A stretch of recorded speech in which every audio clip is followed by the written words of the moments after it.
America के एक race track पर रेस शुरू होने वाली है। जेजे नाम का ड्राइवर अपनी कार की ओर जा रहा है, तभी उसका दुश्मन कट्टर उसके पास आता है। कट्टर जेजे की पुरानी गर्लफ्रेंड के साथ खड़ा है और कहता है कि वह रेस जीतेगा। दोनों अपनी कारों में जाते हैं और कट्टर अपनी कार में एक खास हार टांगता है। रेस शुरू होती है और दोनों पहले स्थान के लिए लड़ रहे होते हैं। अंत में दोनों रुकते हैं और जेजे की कार गर्म हो जाती है। मैकेनिक रोकता है लेकिन जेजे नहीं मानता और रेस जारी रखता है। तेज रेस के दौरान जेजे की कार खराब हो जाती है। जेजे का कंट्रोल छूट जाता है और कट्टर की कार टकरा जाती है। जेजे की कार कई बार पलटती है और बड़ा हादसा होता है। कट्टर की कार में भी आग लग जाती है। जेजे कट्टर को बचाने की कोशिश करता है लेकिन देर हो चुकी होती है। कट्टर आग में जलकर मर जाता है। कई साल बाद जेजे ने रेसिंग छोड़ दी। अब वह ट्रक चलाता है। जेजे एक लापरवाह ड्राइवर को देखता है जो मुश्किल से बचता है। जेजे अपनी गाड़ी बचाते हुए उसे नुकसान पहुंचा देता है। शेरिफ उसकी मदद करता है और उसे गैरेज ले जाता है। जेजे की मुलाकात कट्टर के भाई क्लिफ से होती है। जेजे टैमी के नए पति से भी मिलता है। क्लिफ इस समय का फायदा उठाता है। क्लिफ जेजे को कुछ खास दिखाता है, वह चीज उसने सालों से छुपा कर रखी थी। दोनों गैराज के पास जाते हैं। जेजे को अंदर एक पुरानी कार दिखती है। वह कार कट्टर की थी। क्लिफ कहता है कि उसने कार ठीक कर दी है। क्लिफ सोचता है कि जेजे सही समय पर आया है, कार अभी अभी ठीक हुई है। ये देखकर जेजे को पुरानी बुरी घटना याद आती है। उसी घटना के कारण उसने रेसिंग छोड़ दी थी। फई यह भी बताता है कि रेस ट्रैक पर जो घटना हुई थी उसमें उसकी कोई गलती नहीं थी, क्योंकि कट्टर ने मैकेनिक को पैसे देकर उसके विरोधी की कार में खराबी करवा दी थी, जिसकी वजह से वह दुखद हादसा हुआ। यह सुनकर जेजे बहुत ज्यादा गुस्सा हो जाता है और अपने हाथ में पकड़ा हुआ पेय का गिलास कार के सामने वाले हिस्से पर जोर से मार देता है। हैरानी की बात यह होती है कि वह तरल कार के अंदर ही समाता हुआ लगता है, लेकिन जेजे इस बात पर ध्यान नहीं देता और तुरंत क्लिफ पर हमला कर देता है, क्योंकि क्लिफ ने इतने सालों तक उससे सच छिपाया था। उनकी लड़ाई के बीच टैमी आ जाती है, जो अपने पति की मदद करने आती है। फिर शाम होने पर जेजे वहां से चला जाता है। जब ट्रक ड्राइवर अपनी गाड़ी ठीक होने का इंतजार करने बार में जाता है, तभी कट्टर की कार अपने आप चालू हो जाती है और सड़क पर तेजी से दौड़ने लगती है। उसी समय दो युवक उस गाड़ी को एक सुनसान जगह की ओर जाते देखते हैं और उसका पीछा करते हैं। जब वे वहां पहुंचते हैं तो उन्हें पता चलता है कि गाड़ी में कोई ड्राइवर नहीं है, इसीलिए वे कार के अंदर कुछ पीने की चीज ढूंढने का सोचते हैं। लेकिन जब एक लड़का कार की डिक्की में देखता है तो उसका हाथ अंदर की ओर खींचने लगता है और कार उसका हाथ काट देती है। वह खुद को बचाने की पूरी कोशिश करता है, लेकिन कार उसे लगातार अंदर खींचती रहती है, यहाँ तक कि उसका आधा शरीर कार के अंदर चला जाता है और बाकी आधा शरीर बाहर जमीन पर रह जाता है। उसका दोस्त जो ड्राइवर सीट पर बैठा था उसकी मदद करने की कोशिश करता है, लेकिन उसी समय सीट बेल्ट उसे कसकर पकड़ लेती है। सीट बेल्ट इतनी ताकत से खींचती है कि उस लड़के की पसलियां टूट जाती हैं और उसके शरीर से खून निकलने लगता है और अंत में कार उसे अपने साथ लेकर जंगल की ओर भाग जाती है। अगले दिन जेजे फिर बार में आता है। वह अभी भी इस बात से परेशान है कि क्लिफ ने उसे क्या बताया। थोड़ी देर बाद टैमी वहां आती है और उसे कार की चाबी दे देती है। वह ठीक किया हुआ ट्रक देती है और पूछती है कि उसके और उसके पति के बीच क्या हुआ, लेकिन जेजे पुरानी बातों को भूलना चाहता है और टैमी को अलविदा कहकर अपने ट्रक के पास चला जाता है। वहां पहुंचकर वह ट्रक के अंदर सो जाता है, लेकिन कुछ घंटों बाद पेंटिंग की आवाज से जाग जाता है। जब वह देखने जाता है तो एक लड़की ट्रक पर पेंटिंग करती मिलती है। जेजे उसे नहीं पहचानता, फिर भी उसे पुलिस स्टेशन ले जाता है। वहां उसे पता चलता है कि जेसी नाम की लड़की टैमी की बेटी है और टैमी आकर उसे घर ले जाती है। इसी दौरान क्लिफ नशे में गैरेज आता है और उसे पछतावा होता है कि जेजे से क्या हुआ। तभी उसे पता चलता है कि गैरेज का दरवाजा खुला है और वह देखने जाता है कि कार के साथ कुछ हुआ तो नहीं, लेकिन अंदर जाते ही वह भूत वाली कार खिड़की बंद कर देती है और तुरंत उसका सिर शरीर से अलग हो जाता है। फिर कार वहां से भाग जाती है और क्लिफ का शरीर वहीं छोड़ देती है। कोई व्यक्ति जमीन पर पड़ा हुआ है। एक दिन और गुजर जाता है। फिर एक पुलिस वाला आता है। वह पुलिस वाला जेजे के ट्रक के पास पहुंचता है और जेजे से उसे क्लिफ की वर्कशॉप में जाने के लिए कहता है। जेजे को पता नहीं होता कि क्या हुआ है, फिर भी वह वहां चला जाता है। वहां शेरिफ हॉजेस उसे बताते हैं कि एक मैकेनिक का सिर काटकर उसकी हत्या कर दी गई है। शेरिफ को जेजे पर शक होता है, क्योंकि उसने कुछ दिन पहले जेजे और मैकेनिक के बीच हुई लड़ाई के बारे में सुना था, लेकिन जेजे कहता है कि उसका इससे कोई संबंध नहीं है। वह खुद को बेगुनाह बताता है। अच्छी बात यह होती है कि वहां मौजूद एक एक्सपर्ट शेरिफ को फोन करके घटना के बारे में नई जानकारी देता है कि यह घटना उसी समय हुई जब जेजे पुलिस स्टेशन में मौजूद था। यह देखकर कि जेजे के पास अपनी बेगुनाही का पक्का सबूत है, शेरिफ उसे निर्दोष मान लेता है, लेकिन फिर भी उससे पूछता है कि वह बताए कि क्लिफ के साथ उसकी लड़ाई क्यों हुई थी। लड़ाई का कारण क्या था। तब जेजे एक साजिश के बारे में बताता है जिसकी वजह से कई साल पहले एक हादसा हुआ था, और वह यह भी कहता है कि जब उसने कट्टर की कार देखी तो उसे महसूस हुआ कि उसका पुराना दुश्मन अभी भी उस कार के अंदर मौजूद है। शेरिफ जेजे को वहां से जाने के लिए कहता है क्योंकि उसे लगता है कि जेजे अभी भी उस पुराने हादसे से मानसिक रूप से परेशान में है। इसके बाद जेजे टैमी से मिलने का फैसला करता है ताकि वह उसकी हालत जान सके। उसी समय एक पुलिस वाला वहां से गुजर रहा होता है और वह सड़क पर कट्टर की कार देख लेता है और उसका पीछा करता है। वह उसे ढूंढने निकल जाता है। वह कार का पीछा करते करते एक कंस्ट्रक्शन साइट तक पहुंच जाता है और तुरंत शेरिफ को बता देता है, लेकिन फिर खुद ही बंदूक लेकर उस कार का पीछा करने का फैसला करता है। वह अकेले ही आगे बढ़ता है। पुलिस वाला एक गोदाम के अंदर जाता है। तभी कुछ सेकंड बाद कट्टर की कार भी वहां आ जाती है और तेजी से उसकी तरफ बढ़ती है। पुलिस वाला कार पर कई गोलियां चलाता है, लेकिन उन गोलियों का कार पर कोई असर नहीं होता। अंत में वह कार से टकराकर कार के सामने पर गिर जाता है। जैसे यह काफी नहीं था, कार अपने वाइपर जिनमें तेज ब्लेड लगे हैं उन्हें चालू कर देती है और उनसे पुलिस वाले का चेहरा काट देती है। पुलिस वाला मरकर जमीन पर गिर जाता है। दूसरी तरफ टैमी अपने घर पर बताती है कि कट्टर अपनी कार के लिए बहुत ज्यादा पागल था और यही पागलपन उसकी बर्बादी का कारण बना। तब जेजे कहता है कि जब क्लिफ ने उसे वह कार दिखाई थी तो उसे लगा कि उसके दुश्मन की आत्मा उस कार को चला रही है। टैमी को यह बात बिल्कुल बेकार और झूठी लगती है और वह जेजे को वहां से जाने के लिए कह देती है।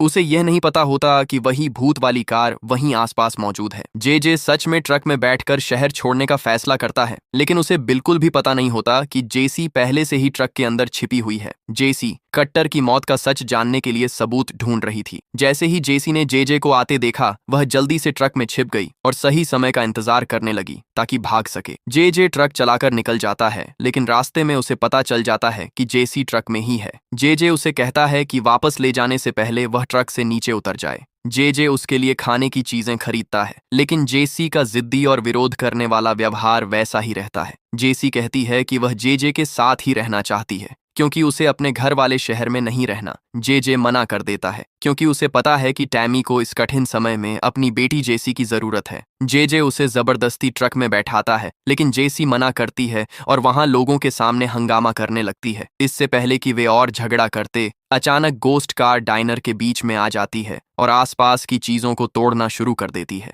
जेसी पहचान जाती है कि वह कार उसके पिता की है, लेकिन उसमें कोई ड्राइवर नहीं बैठा होता। जेजे समझ जाता है कि क्या हो रहा है, इसलिए वह जेसी को ट्रक में बैठने को कहता है और दोनों वहां से भाग जाते हैं। उधर टैमी देखती है कि जेसी घर नहीं आई तो वह पुलिस स्टेशन जाकर मदद मांगती है। शेरिफ हाजिस को जब जेसी के गायब होने का पता चलता है तो वह डर जाता है क्योंकि सुबह उसे 2 लोगों की लाश मिली थी जिन्हें गोस्ट कार ने मारा था। शेरिफ को लगता है कि इन सब का जिम्मेदार जेजे है क्योंकि उसकी कट्टर और क्लिफ से पुरानी दुश्मनी थी। टैमी और डर जाती है क्योंकि उसे याद आता है कि जेजे ने पहले ही कहा था कि कट्टर की कार भूतियां हैं। शेरिफ और उसका डिप्यूटी डर कर हथियार लेते हैं और जेजे को पकड़ने निकलते हैं। टैमी भी उनके साथ जाने की जिद करती है क्योंकि उसे लगता है जेसी जेजे के साथ है। जैसा टैमी सोच रही थी, जेसी सच में जेजे के साथ ही होती है। जेजे बताता है कि उस कार में जेसी के पिता की आत्मा है। जेसी हैरान होती है, लेकिन बात मान लेती है और जेजे से उनकी दुश्मनी के बारे में पूछती है।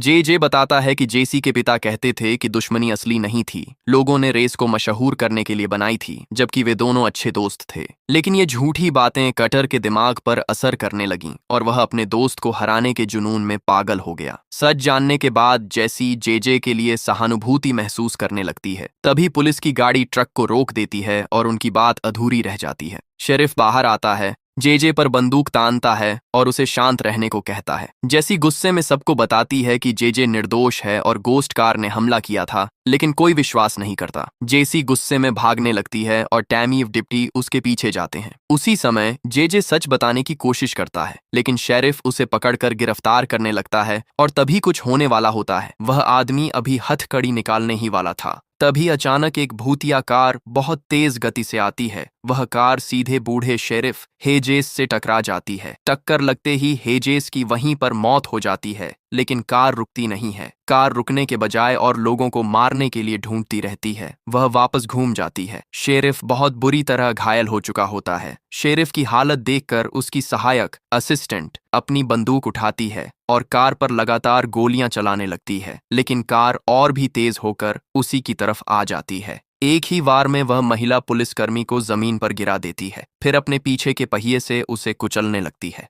जेजे तुरंत जेसी और टैमी से कहता है कि वे ट्रक में चले जाएं और खुद उस पुलिसकर्मी की मदद के लिए भागता है। वह उसके पैरों को पकड़कर उसे खींचकर बचाने की कोशिश करता है, लेकिन कार फिर से बहुत तेजी से आती है और उसका पहिया महिला के सिर के ऊपर से निकल जाता है, जिससे उसका सिर बुरी तरह टूटकर टुकड़ों में बिखर जाता है। अब कार जेजे पर हमला करने आती है, लेकिन जेजे सही समय पर ट्रक के अंदर भागकर बच जाता है और तुरंत वहां से ट्रक लेकर निकल जाता है। रास्ते में टैमी को अब भी भरोसा नहीं हो रहा कि कट्टर की आत्मा उस कार में आ गई है और उसने अपने भाई, 2 युवाओं और 3 पुलिस वालों को मार दिया है। जेजे कहता है कि अभी सबसे जरूरी बात है कोई सुरक्षित जगह ढूंढना, इसलिए वह रेडियो से मदद मांगता है, लेकिन दुर्भाग्य से कोई उसकी मदद के लिए जवाब नहीं देता। अब उनके पास सिर्फ एक ही विकल्प बचता है कि वे चलते रहें और उस कार से जितना दूर हो सकें उतना दूर भाग जाएं। कुछ समय बाद जेसी आराम करने चली जाती है और टैमी यह देखकर हैरान होती है कि उसकी बेटी का जेजे के साथ अच्छा जुड़ाव हो गया है। वह बताती है कि उसका और उसकी बेटी का रिश्ता हमेशा कठिन रहा है,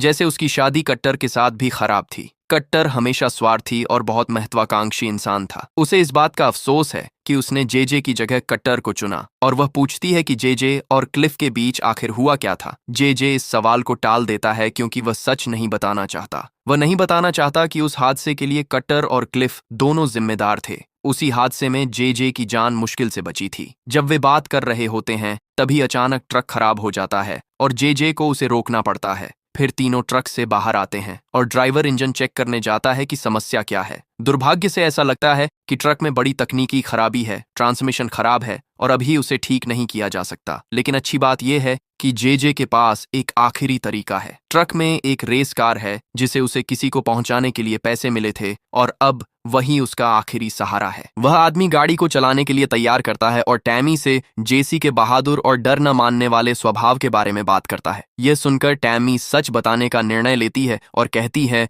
कि जेसी की यह बहादुरी उसके असली पिता से आई है और वह पिता जेजे ही है। यह बात सुनकर जेजे बहुत हैरान हो जाता है और उसे गुस्सा भी आता है कि टैमी ने उसे यह बात पहले क्यों नहीं बताई। जेजे और टैमी को पता नहीं होता कि जेसी ट्रक के दूसरी तरफ खड़ी होकर उनकी सारी बातें सुन रही है। जेसी गुस्से में खुद को रोक नहीं पाती और ट्रक से उतरकर सीधे जंगल की तरफ भाग जाती है। जंगल के अंदर उसे एक भूतिया कार खड़ी हुई दिखाई देती है। जब वह पास जाकर देखती है तो उसे ड्राइवर सीट पर एक भूत जैसी पारदर्शी आकृति दिखती है, लेकिन वह तुरंत गायब हो जाती है। जेसी कार के पास जाती है और उसे वही हार दिखता है जो कट्टर रेस से पहले अपनी कार में लटकाता था। जैसे ही वह हार उठाने की कोशिश करती है, कार अचानक उसे अंदर खींच लेती है और सीट बेल्ट से कसकर बांध देती है। थोड़ी देर में जेजे अपनी गाड़ी तैयार कर लेता है और जेसी को बुलाता है। उसी समय भूतिया कार तेजी से वहां से निकलती है और जेसी को अपने साथ ले जाती है। जेजे और टैमी तुरंत अपनी रेस कार में बैठते हैं और उस भूतिया कार का पीछा करने लगते हैं। जेजे को लगता है कि कट्टर की आत्मा बदला लेने के लिए यह सब कर रही है। कट्टर की आत्मा एक बार फिर रेस करना चाहती है ताकि वह दिखा सके कि मरने के बाद भी वही सबसे अच्छा ड्राइवर है। टैमी को समझ नहीं आता कि कट्टर बदला क्यों ले रहा है, क्योंकि उसकी मौत तो एक दुर्घटना थी। इसीलिए टैमी जेजे से सच बताने के लिए जोर देती है, लेकिन जेजे अभी भी यह नहीं बताता कि कट्टर और क्लिफ ने मिलकर क्या किया था। जेजे कहता है कि अभी सबसे जरूरी काम जेसी को बचाना है। उधर भूतिया कार तेजी से भाग रही होती है, लेकिन जेसी किसी तरह सीट बेल्ट खोल लेती है। लेकिन कार के अंदर हर जगह खून फैला हुआ है और सामने वाली सीट से क्लिफ का कटा हुआ सिर लटक रहा है। ये देखकर जेसी बहुत डर जाती है और बाहर निकलने की कोशिश करती है, लेकिन कार लगातार तेजी से भागती रहती है और रुकती नहीं। जेजे को आखिरकार कार दिख जाती है, लेकिन वह इतनी दूर है कि वह तुरंत वहां तक नहीं पहुंच सकता। अपनी बेटी को बचाने के लिए जेजे फैसला करता है कि वह उस भूतिया कार से सीधे भिड़ेगा और उसे चालाकी से एक फैक्ट्री की ओर ले जाता है। जेजे टैमी से कहता है कि वह कार में ही रुकी रहे और खुद दुश्मन को पकड़ने के लिए योजना ट्रैप तैयार करता है। थोड़ी देर बाद भूतिया कार फैक्ट्री में आ जाती है और सीधे टैमी की कार की ओर बढ़ती है। तभी जेजे एक बड़ी मशीन एक्सकेवेटर लेकर आता है और कट्टर की कार को टक्कर मार देता है, जिससे वह कार दीवार के साथ फंस जाती है। जेजे इस मौके का फायदा उठाता है, लोहे की रॉड सब्बल से कार का शीशा तोड़ता है और जेसी को बाहर निकाल लेता है। बहुत मेहनत के बाद जेजे अपनी बेटी को छुड़ा लेता है और दोनों वहां से भाग जाते हैं। लेकिन भूतिया कार खुद को छुड़ा लेती है और जेजे और उसके परिवार पर हमला करने के लिए फिर से उनकी तरफ बढ़ती है। जेजे जेसी से कहता है कि वह अपनी मां को सुरक्षित जगह पर ले जाए और खुद दुश्मन को रोकने के लिए आगे जाता है। जेसी और उसकी मां रेस कार में बैठकर वहां से निकल जाते हैं और उसी समय जे वहीं रुककर आगे की लड़ाई के लिए तैयार रहता है। वह इंसान पैदल चलकर उस दुश्मन का पीछा करता है। वह पीछे आ रही भूत जैसी कार से बचने के लिए बहुत तेज दौड़ता है, लेकिन कार उसे लगभग पकड़ लेती है। जे डरता नहीं है और जानबूझकर उस कार को अपने ऊपर हमला करने के लिए भड़काता है, लेकिन जैसे ही कट्टर अपनी योजना पूरी करने वाला होता है, ट्रक ड्राइवर अचानक गाड़ी मोड़ देता है और घोस्ट कार तेजी से समुद्र की तरफ गिर जाती है। लगता है अब वह कार उन्हें परेशान नहीं करेगी और जे टैमी और उसकी बेटी मिल जाते हैं। जब वे घर लौटने वाले होते हैं तभी पता चलता है कि परेशानी खत्म नहीं हुई है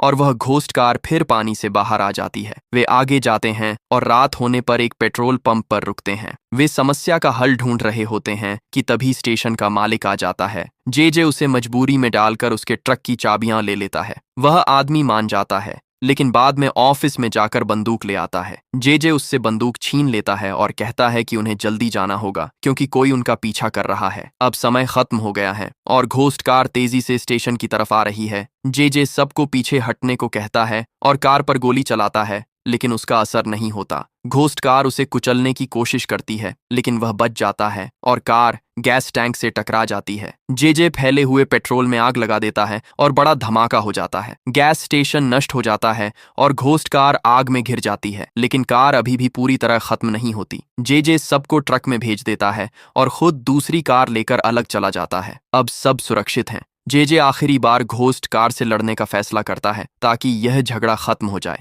जे शहर में ले जाकर उसे धोखा देने की कोशिश करता है, लेकिन कार लगातार उसका पीछा करती रहती है। दोनों फिर सड़क पर आकर रेस लगाने लगते हैं कि कौन बेहतर है। घोस्ट कार इतनी तेज निकल जाती है कि जे उसे देख नहीं पाता। वह उसे ढूंढता है और तभी कार उससे टकरा जाती है। जे चौंक जाता है, लेकिन कट्टर हमला करने की जगह कार उसके पास रोक देता है। जे को कार के अंदर कट्टर की आत्मा दिखाई देती है। जे समझ जाता है कि वह नहीं रुकेगा और गाड़ी कबाड़ खाने ले जाता है जहां टैमी होती है। जे टैमी से इस समस्या को खत्म करने में मदद मांगता है। घोस्ट कार आने पर जे उसे उलझाने की कोशिश करता है। योजना सफल होती है और टैमी एक्सकेवेटर से कार को उठा लेती है, लेकिन वह नियंत्रण खो देती है और कार फिर निकल जाती है। कार जे की तरफ आती है, तभी जेस पिकअप से उसे टक्कर मारती है। जेस कार को श्रेडर की तरफ धकेलती है और जे मशीन चालू करता है। कार पूरी तरह टूट जाती है और सिर्फ कट्टर का हार बचता है। दुश्मनी खत्म हो जाती है और जे अपने परिवार के साथ चला जाता है। अगले दिन कार का मलबा बाकी गाड़ियों के साथ पड़ा होता है। अचानक वह ढेर गिर जाता है। इसका मतलब है कि भूतिया रेसर आजाद हो गया है और फिर बदला लेने लौट सकता है। और अगर आपको यह रीकैप पसंद आया हो तो वीडियो को लाइक करना और चैनल को सब्सक्राइब करना न भूलें, ताकि आपको और भी शानदार कहानियां मिलती रहें। अगले वीडियो में मिलते हैं।